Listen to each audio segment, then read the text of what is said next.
Hey, what's up guys? Welcome back to the channel. We are back with part 2 of our level 3 of our iconic photographs Iceberg. Let's get into it. Alright guys, so we are back with our part 2. Let's get started with our first entry. So our first entry is the Solway Spaceman. So the Solway Spaceman, also known as the Solway Spaceman or the Cumberland Spaceman, is a figure seen in a photograph taken on May 23rd, 1964 by a fireman, photographer, and local historian, Jim Templeton. The picture was taken on Burgh Marsh, situated near Burgh by Sands, overlooking the Solway Firth in Cumberland, England. Templeton claimed that the photograph shows a background figure wearing a spacesuit and insisted that he did not see anyone present when the photograph was taken. The image was reproduced widely in contemporary newspapers and gained the interest of ufologists. Journalist David Clark posited an explanation for the anomaly in the photograph in a 2014 BBC interview, concluding that the figure was the photographer's wife, standing with her back towards the camera, her blue dress appearing white due to overexposure. On the 23rd of May 1964, Jim Templeton, a firefighter from Carlisle, took 3 photographs of his 5-year-old daughter while on a day trip to Burgh Marsh. Templeton said that only other people on the marshes that day were a couple of women sitting in a car at the far end of the marsh. In a letter to the Daily Mail in 2002, Templeton stated, "I took 3 pictures of my daughter Elizabeth in a similar pose and was shocked when the middle picture came back from Kodak, displaying what looks like a spaceman in the background." Templeton insists that he did not see the figure until after his photographs were developed. An analyst at Kodak confirmed that the photograph was genuine. So an explanation of Spaceman is as follows. So according to UFO book author David Clark in 2014, the Spaceman is most likely Templeton's wife, Annie, who was present at the time and was seen on another photograph taken that day. I think for some reason his wife walked into the shot and he didn't see her, because with that particular make of camera, you could only see 70% of what was in the shot through the viewfinder, said Clark. Annie Templeton was wearing a pale blue dress on the day in question, which was partially overexposed as white in another photo. She also had dark bobbed hair. It has been argued that when using photo software to darken the image and straighten the horizon, the figure increasingly appears to be a regular person viewed from behind. Of its impact, Clark said, people will still be talking about it for another 50 years. Alright guys, so that is the Solway Spaceman. Let's move on. Our next photo is the tennis girl. So the tennis girl photo, I will say the image is a little bit not safe for work, so I did have to edit it a little bit in order to post it, so you have been warned. So the tennis girl is a British poster of a female tennis player without underwear that has become a British pop icon. The photograph was taken by then 30-year-old Martin Elliott in September 1976 and features 18-year-old Fiona Butler, now Walker, his girlfriend at the time. The photo was taken at the University of Birmingham's tennis court, formerly Edgbaston Lawn Tennis Club, in Edgbaston Park Road, Birmingham, England. The site is occupied now by the university's tennis court halls of residence. The dress was handmade by Butler's friend Carl Knotts from a simplicity pattern with added lace trim. Knotts also supplied the tennis racket with all of the borrowed items, later returned by Butler to Knotts after the shot with a box of chocolates. Butler borrowed the Plimsoll shoes from her father, whilst the tennis balls were those used as playthings by her family's pet dog. Alright guys, so that is the tennis girl. Let's move on. Our next photo is actually called the first digital photo. So in 1957, a team led by Russell A. Kirsch at the National Institute of Standards and Technology developed a binary digital version of an existing technology, the wire photo drum scanner, so that alphanumeric characters, diagrams, photographs, and other graphics could be transmitted and transferred into digital computer memory. One of the first photographs scanned was a picture of Kirsch's infant son, Walden. The resolution was 176 by 176 pixels with only 1 bit per pixel, i.e. stark black and white with no intermediate gray tones, but by combining multiple scans of the photograph done with different black-white threshold settings, grayscale information can also be acquired. The Charge Coupled Device, CCD for short, is the image capturing optoelectronic component in first-generation digital cameras. It was invented in 1969 by Willard Boyle and George E. Smith at AT&T Bell Labs as a memory device. The lab was working on the picture phone and on the development of semiconductor bubble memory. Merging these two initiatives, Boyle and Smith conceived of the design of what they termed charge bubble devices. This essence of the design was the ability to transfer charge along the surface of a semiconductor. It was Dr. Michael Tomset from Bell Labs, however, who discovered that the CCD could be used as an imaging sensor. The CCD has increasingly been replaced by the active pixel sensor, APS for short, commonly used in cell phone cameras. These mobile phone cameras are used by billions of people worldwide, dramatically increasing photographic activity and material and also fueling citizen journalism. So in 1973, Fairchild Semiconductor releases the first large image capturing CCD chip, 100 rows and 100 columns. By 1975, Bryce Bayer of Kodak develops the Bayer filter mosaic pattern for CCD color image sensors. By 1986, Kodak scientists developed the world's first megapixel sensor. The web has been a popular medium for storing and sharing web ever since the first photograph was published on the web by Tim Berners-Lee in 1992, an image of the CERN house band Les Horribles Cornets. Since then, sites and apps such as Facebook, Flickr, Instagram, Picasa, which was discontinued in 2016, Imager, PhotoBucket, and Snapchat have been used by many millions of people to share their pictures. Alright guys, so that is the end of the first digital photograph. Let's move on. Our next image is called the final Titanic photograph. So let's begin. This photograph is the last known picture of RMS Titanic on the surface of the ocean. It was taken during her maiden voyage at Crosshaven, Ireland, just after the vessel departed Queenstown, where it had stopped before heading westward towards New York. 3 days after this photo was taken, 1,514 people would be dead and the Titanic would be on the bottom of the North Atlantic after colliding with an iceberg in one of the deadliest peacetime maritime disasters in history. According to Time magazine, this photo was taken by Irish Jesuit priest Francis Brown, who sailed with the ship for the first leg of its journey from Southampton, England to Cobb, Ireland, then called Queenstown. The priest would have stayed for the remainder of their transatlantic journey too, having received an offer of a ticket from a wealthy family he befriended while on board. Alright, so that is the final photograph of the Titanic. Our next photograph is called Fountain. So Fountain is a ready-made sculpture by Marcel Duchamp in 1917 consisting of a porcelain urinal signed R. Mutt. In April 1917, an ordinary piece of plumbing chosen by Duchamp was submitted for an exhibition of the Society of Independent Artists. The inaugural exhibition by the Society, to be staged at the Grand Central Palace in New York.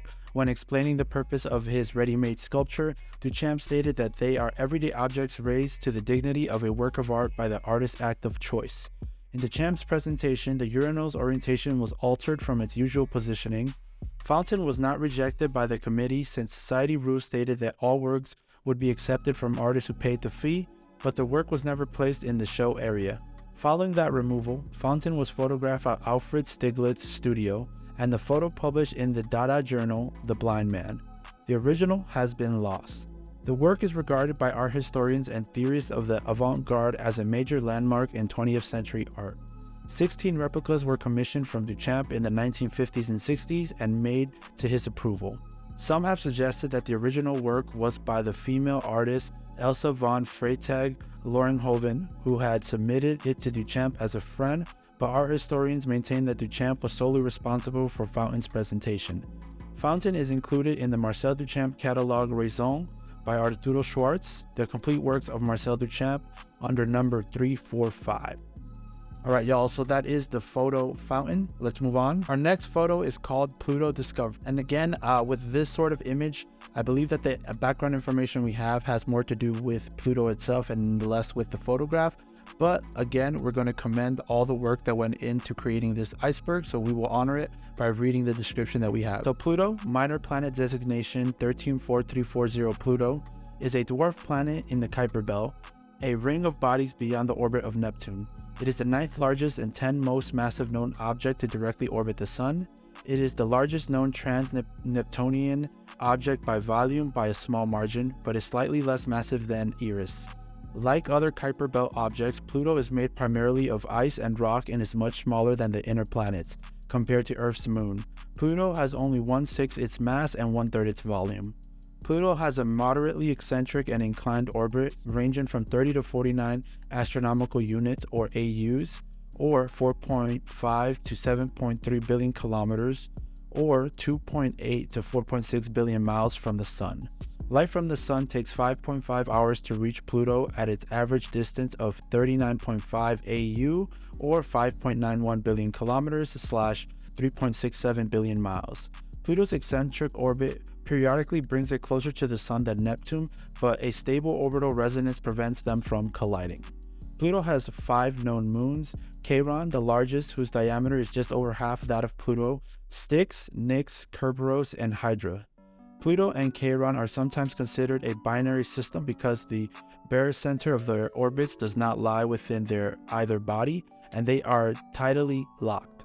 The New Horizons mission, which was the first spacecraft to visit Pluto and its moons, making a flyby on July 14, 2015, and taking detailed measurements and observations.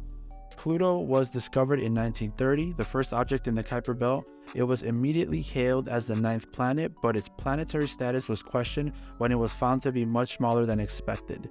These doubts increased following the discovery of additional objects in the Kuiper Belt system starting in the 1990s, and particularly the more massive scattered disk object Iris in 2005.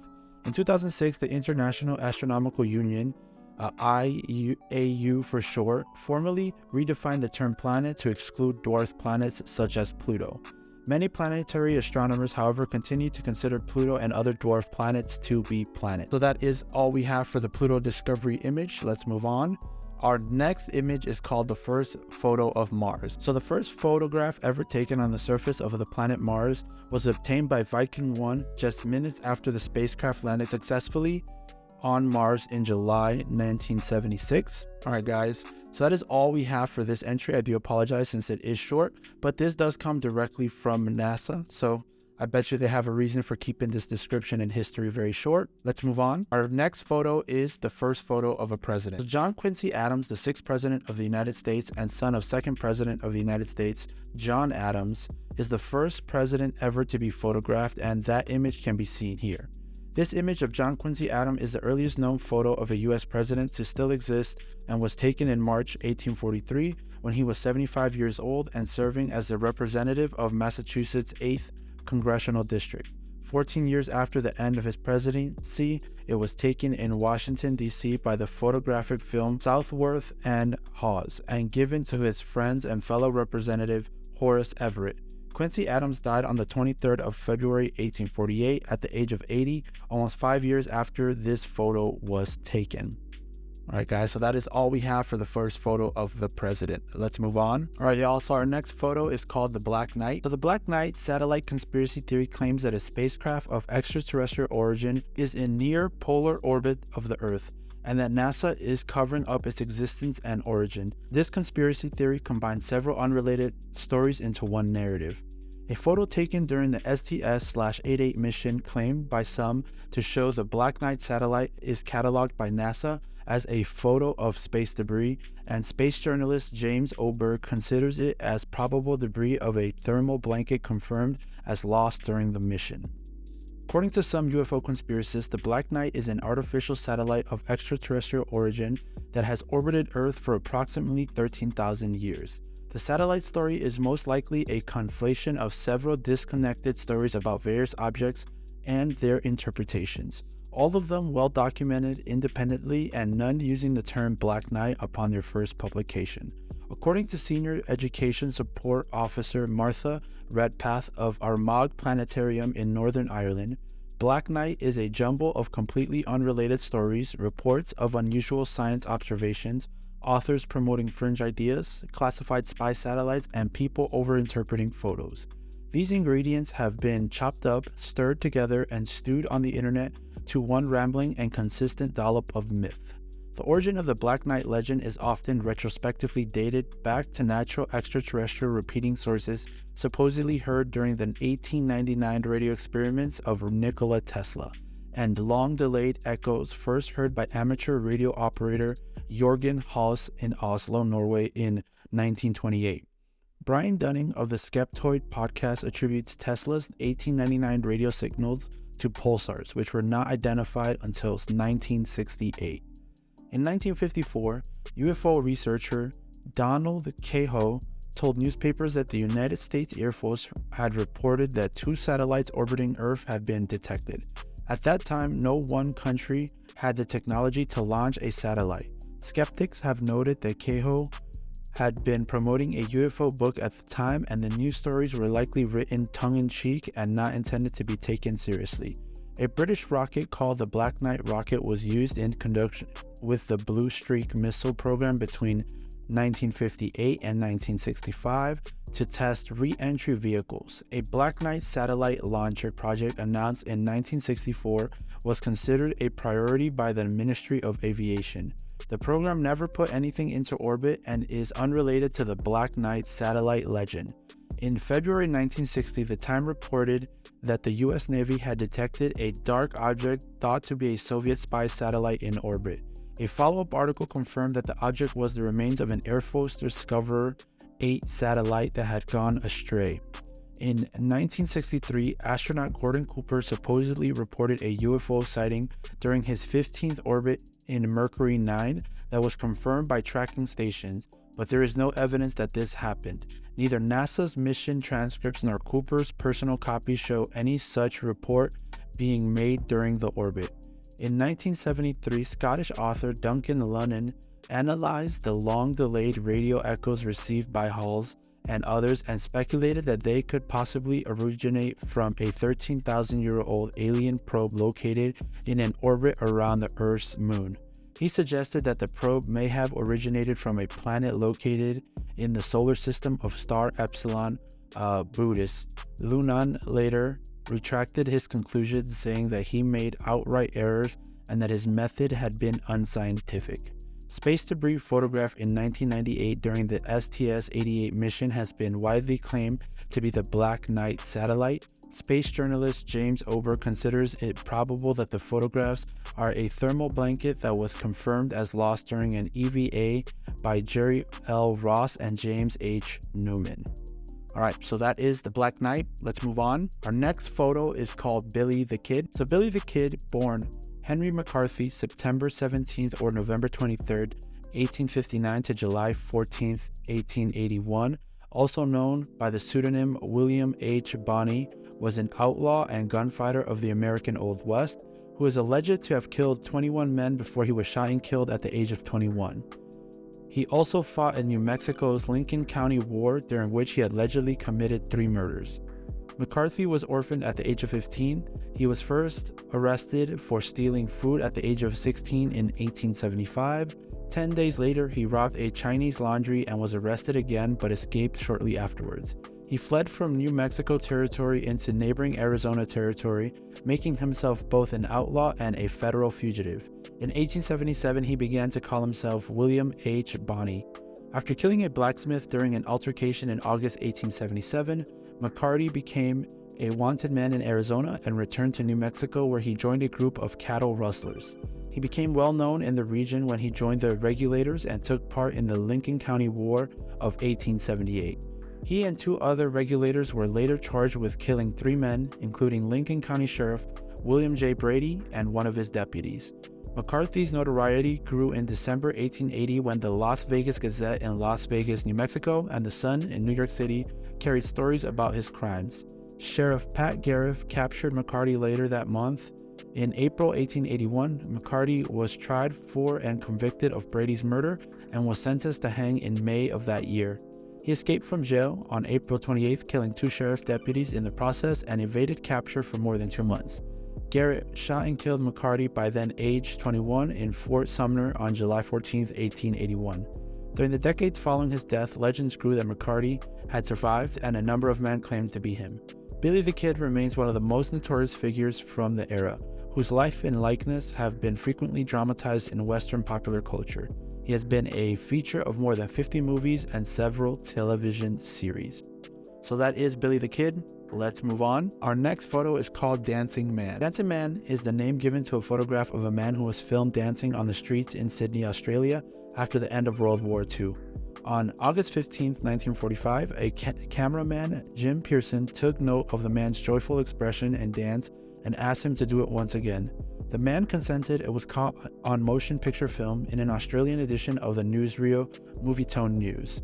The film and stills from it have taken on iconic status in Australian history and culture and symbolize joyous elation to the ends of war. So that is Dancing Man. Let's move on. Our next photo is called the 2011 Stanley Cup Riot couple. It was like the single solitary planet found by Wall-E in the midst of the post-apocalyptic wasteland of his eponymous film. It was something beautiful growing in the midst of chaos and ugliness. It was also a perfect photograph.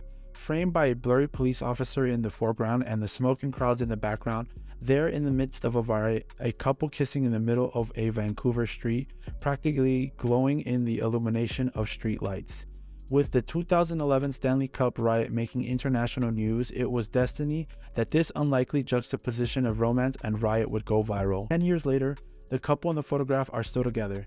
Scott Jones and Alex Thomas are now married with a young child and living in Fremantle, Australia. They have a framed copy of the photograph signed by photographer Rick Lamb in Jones's Craft Beer Pub as well as in their home.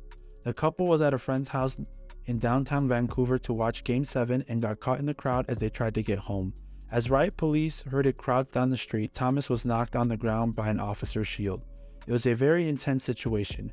We'd been knocked down by the police. They were hitting us, trying to move us, and then eventually they did move on, said Jones to Global News, but I didn't really think about it. I just kissed her to calm her down. All right, so that is the 2011 Stanley Cup Riot couple. Our next photo is called Bud Dwyer with a Pistol. After he had finished speaking and handing out the notes to his staffers, Dwyer then produced a manila envelope with a Model 19 357 Magnum revolver in it.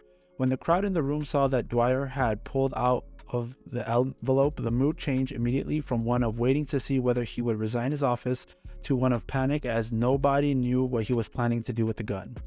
Reporter David Morris of the Associated Press, Tom Cole of UPI, and Gary Warner of afternoon newspaper The Pittsburgh Press were at the rear of the room, waiting for Dwyer to say he had resigned so that they could run down the hall to telephones to tell their editors they could publish pre-written stories and add Dwyer's direct quote. When Dwyer produced the gun, the three ran into the hallway and shouted to a state police kiosk in the center of the long hallway that the treasurer had a gun. Inside the room, people gasped, and Dwyer backed up against the wall, holding the weapon close to his body.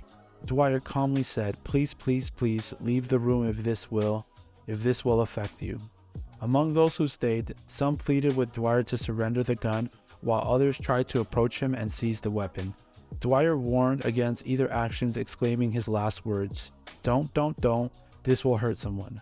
Dwyer quickly pulled the muzzle of the gun in his mouth and pulled the trigger. Firing a shot through the roof of his mouth and into his brain, he collapsed on the floor dead. 5 news cameras recorded the events. One of the cameras remained focused on Dwyer and captured close-up footage of the aftermath of the shooting. As his body slumped, blood streamed from the exit wound in the back of his head as well as from his nostrils and mouth. He died instantly from the gunshot shortly after 11 a.m. Eastern Standard Time, but was not pronounced dead until 11:31 a.m. An aide later stated that Dwyer's corneas were made available for transplant per his organ donation wishes, but that no other organs were usable by the time his body reached a hospital. Alright, so that is Bud Dwyer with a pistol. Let's move on. Our next photo is called Wait For Me Daddy. Wait For Me Daddy is a photo taken by Claude P. Detloff on October 1st, 1940, of the British Columbia Regiment marching down 8th Street at the Columbia Street intersection, New Westminster, British Columbia. While Detloff was taking the photo, Warren Whitey Bernard ran away from his mother to his father, Private Jack Bernard. The picture received extensive exposure and was used in war bond drives. So that is Wait For Me Daddy. Let's move on. So this is our last entry of our level 3 of our iconic photographs iceberg. This is exciting. Our last photo is called US Airways Flight 1549. Let's get started. US Airways Flight 1549 was a regularly scheduled US Airways flight from New York City LaGuardia Airport to Charlotte and Seattle in the United States. On January 15, 2009, the Airbus A320 serving the flight struck a flock of birds shortly after takeoff from LaGuardia, losing all engine power. Given their position in relation to the available airports and their low altitude, pilot Chesley Sully Sullenberg and Jeffrey Skiles decided to glide the plane to ditching in the Hudson River off Midtown Manhattan. All 155 people on board were rescued by nearby boats with only a few serious injuries. The media quickly dubbed this water landing of a powerless jetliner with no deaths the miracle on the Hudson, and a National Transportation Safety Board official described it as the most successful ditching in aviation history. Though the board found the ditching could have been avoided by returning to LaGuardia, it affirmed that ditching was providing the highest probability of survival given the circumstances. The pilots and flight attendants were awarded the Master's Medal of the Guild of Air Pilots and Air Navigators in recognition of their heroic and unique aviation achievement. The incident was dramatized in the 2016 film Sully, starring Tom Hanks as Sullenberg. So that is the end of our part 2 of our level 3 of our iconic photographs Iceberg. Thank you guys for making it to the end of the video. It means a lot. If you guys like this kind of content, don't forget to like and subscribe, and I will see you guys all in the next video. In the meantime, stay hydrated, everyone.